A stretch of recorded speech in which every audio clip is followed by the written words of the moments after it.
Kasunod ng phreatic eruption ng Bulkang Mayon, nakapanahin po natin Director ng Philippine Institute of Volcanology and Seismology o PHIVOLCS na si Ginong Teresito Bacolcol. Magandang umaga po. Yes, magandang umaga po sa inyo, sir. Opo, matapos po itong phreatic eruption, may mga bago po bang impormasyon na naobserbahan po kayo dyan sa Bulkang Mayon?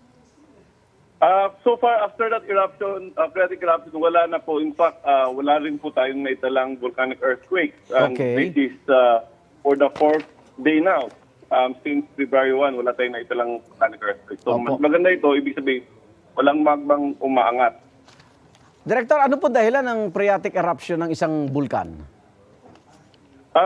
Phreatic eruption po happens when hot materials come into contact with water. Opo. Parang yung isang kawali na may mainit na mantika. At kapag binuhusan ito ng tubig, magkakaroon ng steaming and kakaroon ng sudden burst. So, ito po yung nangyari. Parang ganun po yung nangyari kahapon.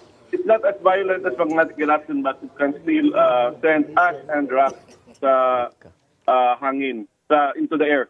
May naitala po bang ashfall?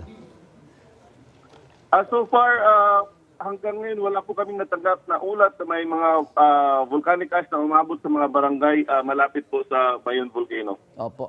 Pag nakikita po natin yung ganyang video, nasa alert level 2 po ang bulkan, may dapat po bang ipangamba ang mga residente malapit dyan?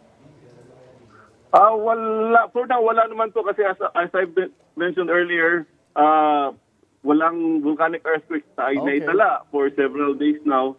So, ibig sabihin po, walang umaangat ng magma Opo. at so far wala po tayong indikasyon na dapat natin itaas yung alert Opo. level from 2 to 3. So parang natural na reaction lang ng mga bulkan po yan.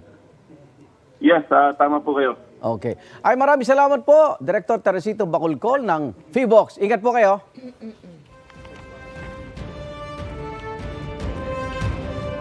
Igan, mauna ka sa mga balita. Mag-subscribe sa GMA Integrated News sa YouTube. Sa mga kapuso abroad, subaybayan nyo kami sa GMA Pinoy TV at sa www.gmanews.tv.